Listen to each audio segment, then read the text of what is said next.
I'd like to bring to stage Aaron Feickert, who is a engineering research or research engineer. Which one do you want to use? Because like it's both of them.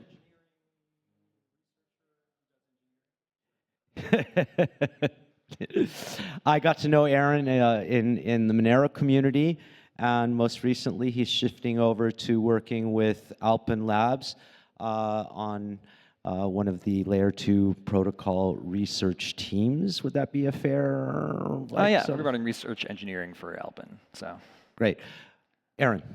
Cool, thank you. Appreciate folks staying to the tail end of the conference. I'm told that the best kind of talks are short and sweet, and the second best are just short. So it's going to be one of those two.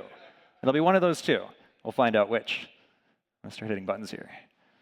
All right. Oh, I'm not that guy. I'm someone else. It's OK. I'm this guy.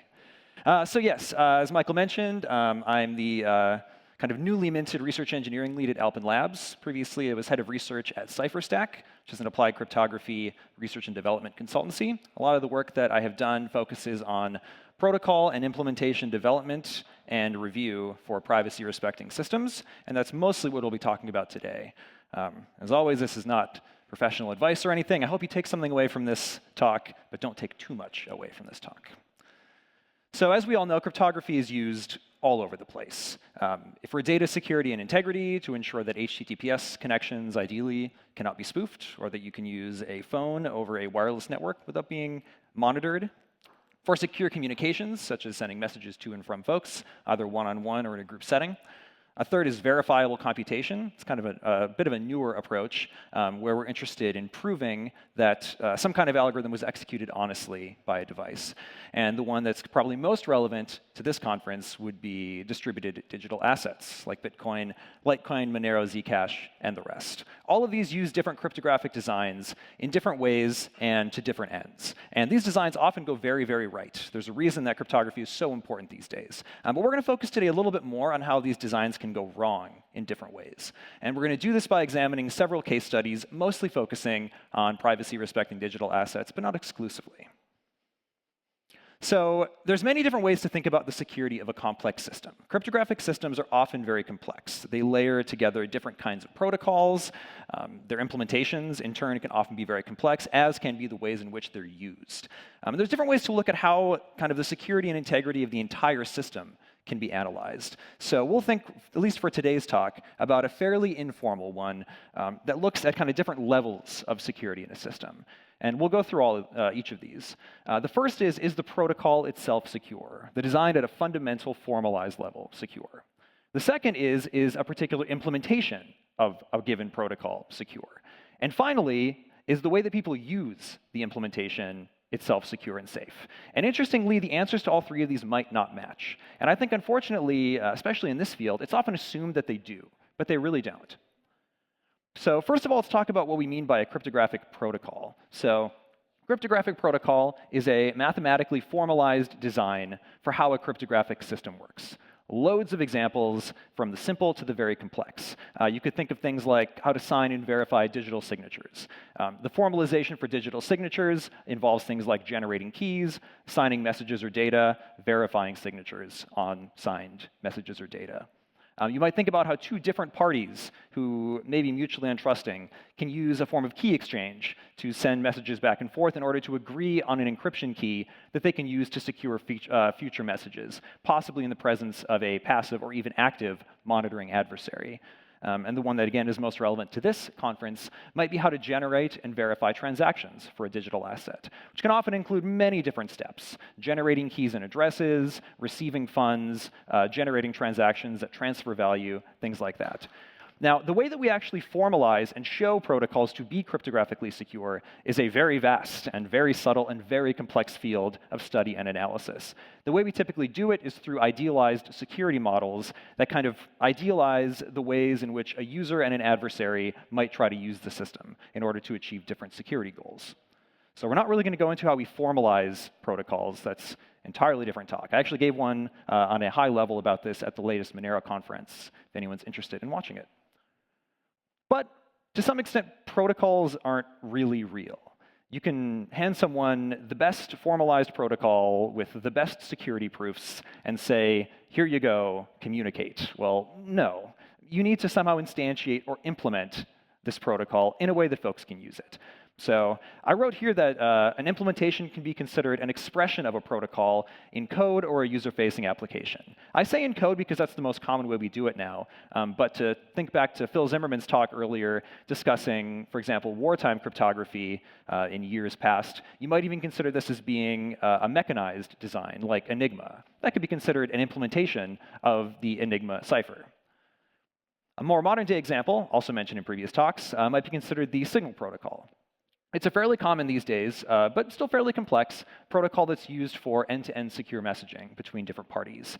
That's the protocol. You can go look up exactly how it's mathematically defined. It's very interesting if you're into that.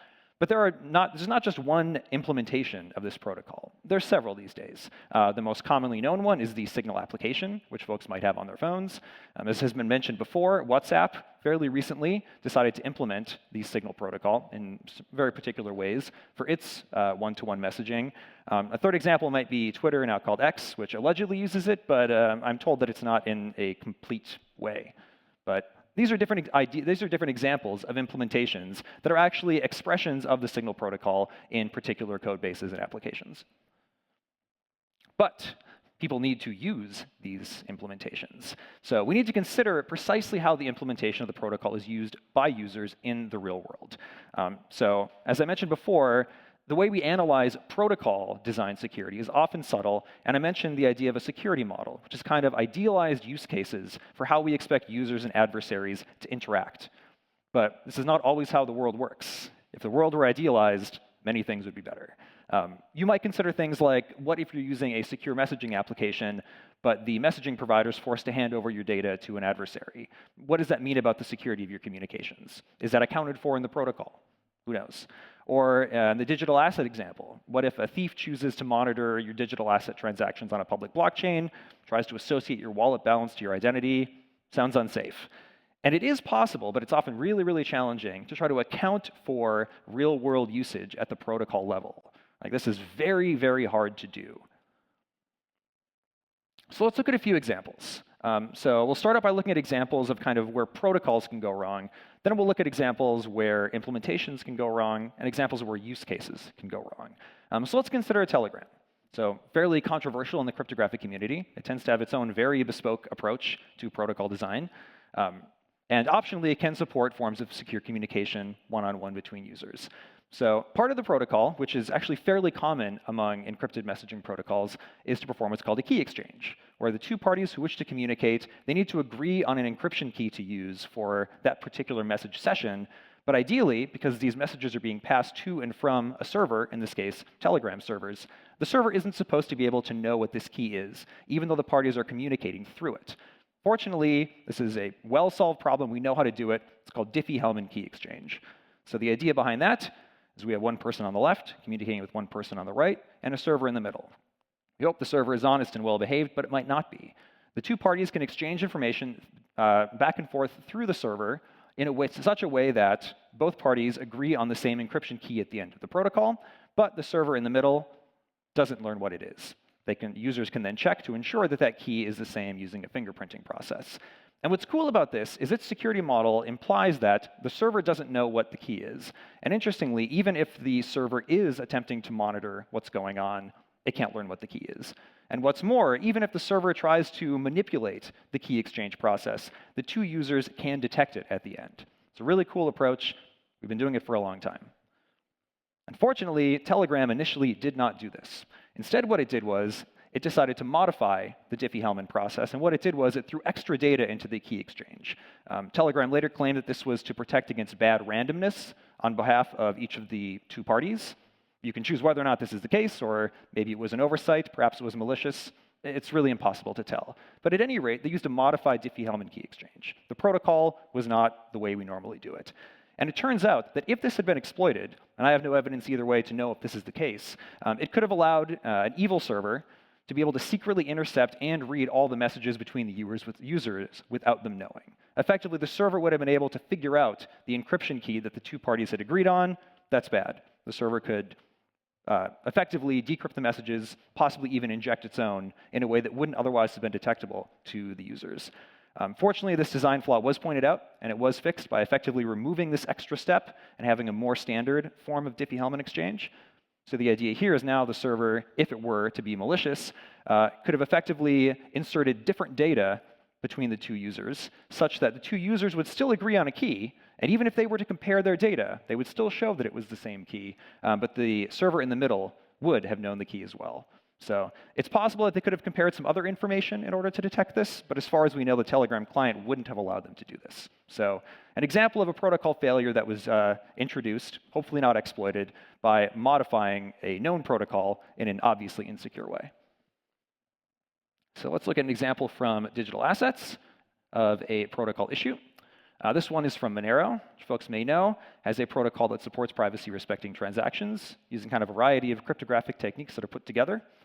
The part that we care about in the Monero protocol is that when a transaction consumes an existing coin in order to generate new coins to transfer value from different users to different users, it doesn't actually directly reveal which coin is being consumed. This is the case in things like Bitcoin, Litecoin, Ethereum, and so on, where coins that are consumed are directly identified so we can ensure that they are valid and that they're not being double spent. In Monero, this isn't the case. Instead, a list of possible consumed coins is provided, but alongside that in the transaction is what's called a tag. In Monero, it's called a key image. In other protocols, it's called different things. We'll call it a linking tag or a tag. The tag relates to the coin, but it doesn't directly identify it. You can't look at the tag and figure out, without external information, which coin is being consumed. But if you see the same tag twice, you know a double spend happened. That's how double spending is prevented in Monero. But this means it's very, very important that you can only reveal one tag for a transaction in any given transaction for a coin that you own. If multiple transactions allow you to reveal a different tag for the same coin, you spend it multiple times, super bad. So the idea is that we have possible coins we're spending going into a transaction. The transaction doesn't directly reveal that we're actually spending the third one, but we have a tag that's generated that does link to the third one, but in a secret but verifiable way. I'm happy to talk later about how that works if folks want more details. But the Monero protocol initially had a flaw. It turns out you could use some clever math. If you care, it had to do with cofactors of elliptic curve groups, but we're not going to talk more about that. You could use some clever math and basically construct 8 different tags for any given coin that you control.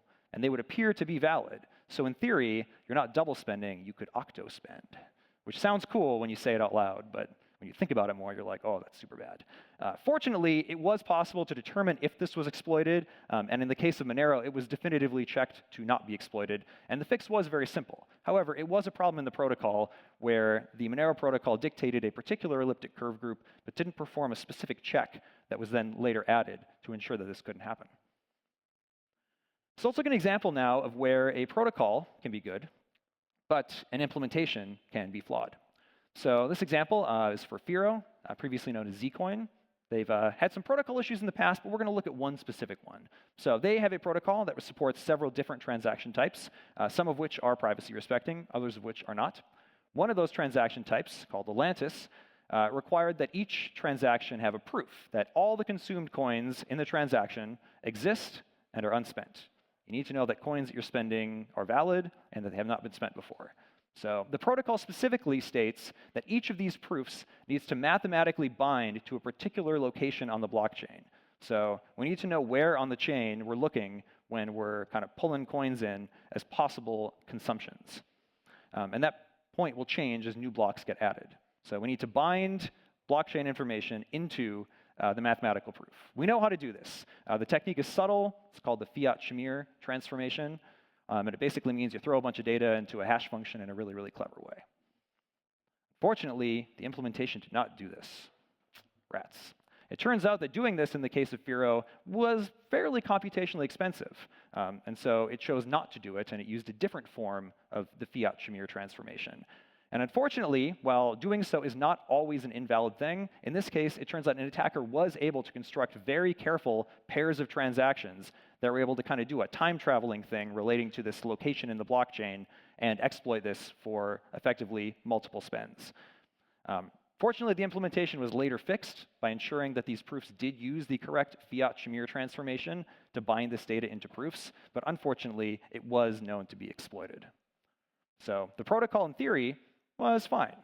It had some other issues that are unrelated to this, but in theory, that part of the protocol was fine. It's just that this Fiat-Shamir point that has to be taken into account for the implementation wasn't done right. Let's look at an example now of a case where a protocol can be good, an implementation can be good, but use cases might render it less safe than you expect. And we'll look at Zcash, which is another privacy-respecting protocol that supports several transaction types. I should say some of them are privacy-respecting, some are not. The idea with Zcash is you have various pools of coins that you can interact with. There's kind of a transparent pool of coins that operates in a manner effectively identical to certain parts of Bitcoin. And you have different so-called shielded pools. And when you interact within these shielded pools, effectively very, very little data is revealed. Some data is revealed, but very little. Whereas outside of the shielded pool, kind of in Bitcoin-type land, a lot of data is revealed. So the idea is that you might take a coin, shown there on the left, you might move it into a shielded pool. As you continue to transact within that pool, very little data is revealed, and then you can later take it out of the pool and then use it in kind of Bitcoin land again.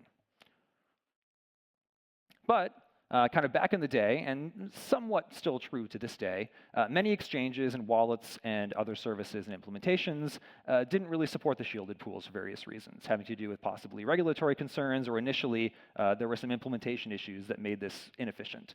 So it was kind of suspected that maybe users would be moving funds kind of into and out of these pools, which in theory, each of these pools' operations are well understood cryptographically. But it was suspected that maybe the way that users were moving coins between the pools could effectively reveal some data. And one particular use case that was kind of poorly diagrammed down below is that maybe a user wants to interact with an exchange or a service that only supports these transparent operations, but ideally doesn't want to leak as much data as would otherwise be revealed.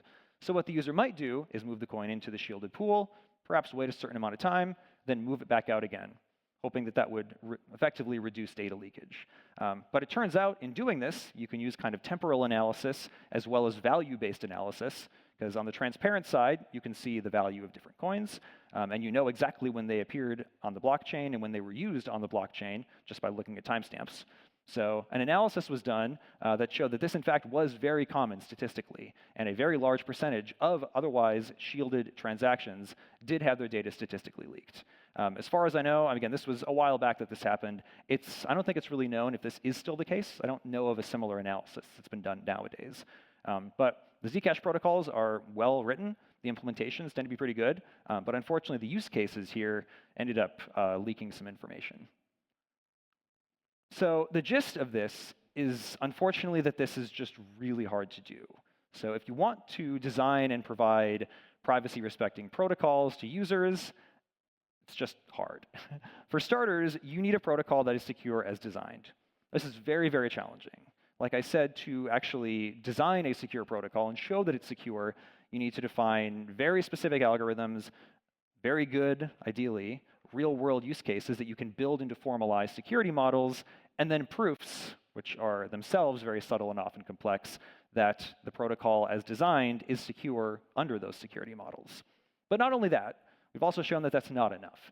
You also need an implementation of the protocol in code that correctly translates that protocol into code. And code is not free of bugs. My, do I wish that it were free of bugs, but it's not. And finally, even if you have a good protocol and a good implementation, we've seen that there are cases when real-world use cases might not match up with what the designers intended or with what the protocol and implementation can provide in the real world. So you need to ensure that usage patterns do maintain the security and privacy goals. And that's tough. To some extent, you can control how users interact with implementations, but not fully.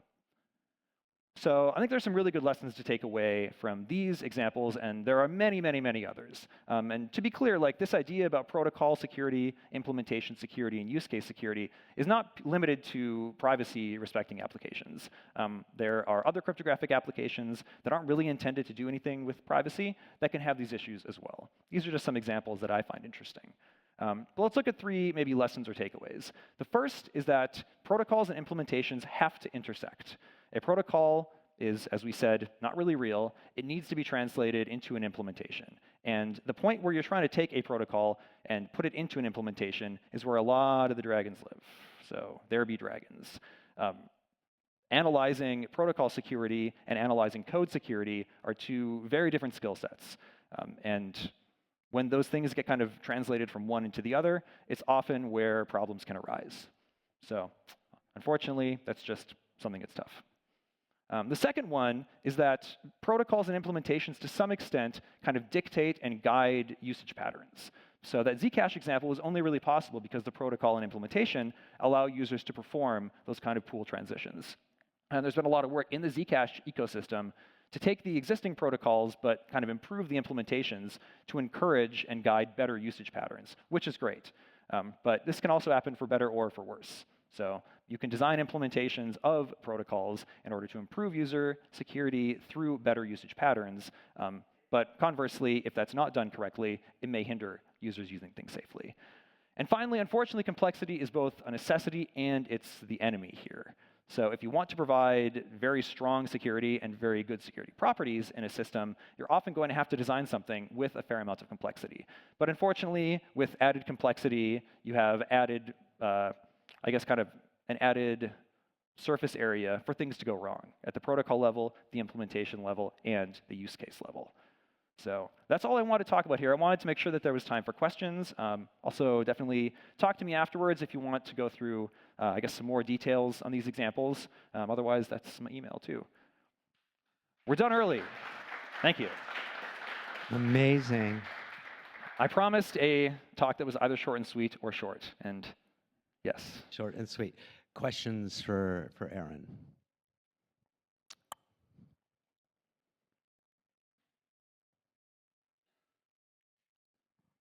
You said that Telegram fixed their modified Diffie-Hellman exchange, and how do you know that they fixed it? And are there any kinds of usage patterns that can be pursued in terms of chasing verification of these protocol implementations that can help us give some credibility to? I can tell you that I have not personally verified the Telegram code to assert that this has been removed. The Telegram API no longer supports the particular added data that was included there. I have it on fairly good authority that it's been fixed in code. I mean, it is, like, the code is technically available. You could, of course, always run into issues where are you actually running the claimed code? That opens up questions of reproducible builds and such that are kind of beyond this and, like, an entirely different can of worms. But to our knowledge, it has been restored to the original Diffie-Hellman. And the second part of your question, could you elaborate a little bit more? I guess, like, whether it's with Telegram or any other supposedly encrypted service like this, part of the challenge is we just, as far as I can tell, we just have to take their marketing word for it that it's encrypted. And it seems like there's a holy grail waiting out there for how can we verify that. Yeah, that's a good question. Is how you can be assured that basically how can you be assured that a given implementation is a proper expression of a desired protocol? It's very hard. On one hand, on the protocol level, like, this is why ideally good cryptographic systems should come with good documentation, good formalization, and ideally good security models and proofs, which, for better or for worse, you need to be able to check. And that in and of itself is also very, very challenging to do. I have written systems or protocols that I believe to be secure, and I've written protocols that I know have been insecure. So, you know, even getting good eyes on a protocol isn't a guarantee. But aside from that, I would argue that, you know, having code that is available and is actually looked at, open source code is useless in this sense if nobody looks at it, is also important. And of course, ideally having reproducible builds, or at least significant trust in folks who are doing packaging and binary production to ensure that the code you're running is actually there. So it's a whole chain, and everything needs to go right at every link in the chain. What do you think? So do you have any comments about responsible disclosure in that case? For folks who do find issues? Mm-hmm. Yeah, we find more cans of worms all around us that we're going to be opening. So responsible disclosure is the idea that if I find an issue in a protocol or in an implementation that would affect user security, that it should be reported, ideally privately, to the entity that created it and operates it, but with the understanding that should they not fix it or delay fixing it, it should be made public eventually so that users are aware of it. I think that is fantastic, ideally, and as long as the severity isn't so immediate that users need to be told right away, I think it's a very solid option. I think the current approach to it is generally pretty good. Timelines are usually between like 30 to 90 days. The issue I think that arises with that is when a flaw is so severe or is possibly known or strongly suspected to be actively exploited, where users should stop using it immediately. The downside is if you announce this, users who are paying attention will ideally stop using it. Users who are not will continue to use it until it's fixed. But at that point, other adversaries know about it too. So I wish I had like a defined answer, but I think ideally responsible disclosure is the way to go. But I could see there being very specific cases where different action might need to be taken. In your experience, is there like some black, white, gray hats that choose when they exploit? How do you mean? Well, so I mean, we have black hat and white hat, Folks have many motivations, yeah. Right? And then there's the gray hats, which sometimes choose to be mercenary and utilize an exploit or to disclose an exploit. Do you see an increase or a decrease in sort of like the decision making on whether to be black or white hat, with code exploits? I guess I don't have a good sense for kind of the motivation. I mean, I've seen cases where, we've all seen cases where things are responsibly disclosed. We've all seen cases where things are not responsibly disclosed and are exploited. But I have definitely seen cases where someone might even perform an exploit, but then, go and tell the entity that created it how to fix it. And I don't know if this is going to be a common trend or anything. I can think of maybe one example where I've seen it. The reason I asked the question is because we have this incentive now with smart contracts and composability with a financial incentive. Whereas, that's a good point. Whereas before, is the pure sort of like, computer science aspect of it, and do I sell it as an exploit or do I? Sure, no, that's a really good point. We're in a different area, I think. Yeah, that's a really good point. I mean, you could consider, a flaw in a messaging application can be exploited for certain nefarious ends, but it's not like you immediately can go and make money off of it. Whereas, yeah, an exploit in like a digital asset-based system, as we've seen, can be used to literally make money. Where was the question going with that? I've already distracted myself. I think that that was actually kind of like the statement that I was looking for as an answer. Yeah. I think it does change the incentives a lot, and to some extent, this is good because folks who have an incentive to try to find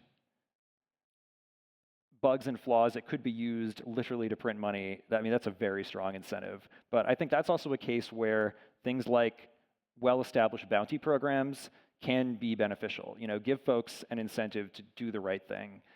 They're not a replacement for doing proper code reviews and ensuring that protocols and implementations get otherwise like a lot of eyes on them. But I think that they're a good step in that they try to, kind of try to push the needle toward doing the right thing and, hopefully getting paid to do the right thing instead of the wrong thing. Thank you so much, Aaron. Yeah, thanks. Aaron Feickert. Cool. Thanks, everyone.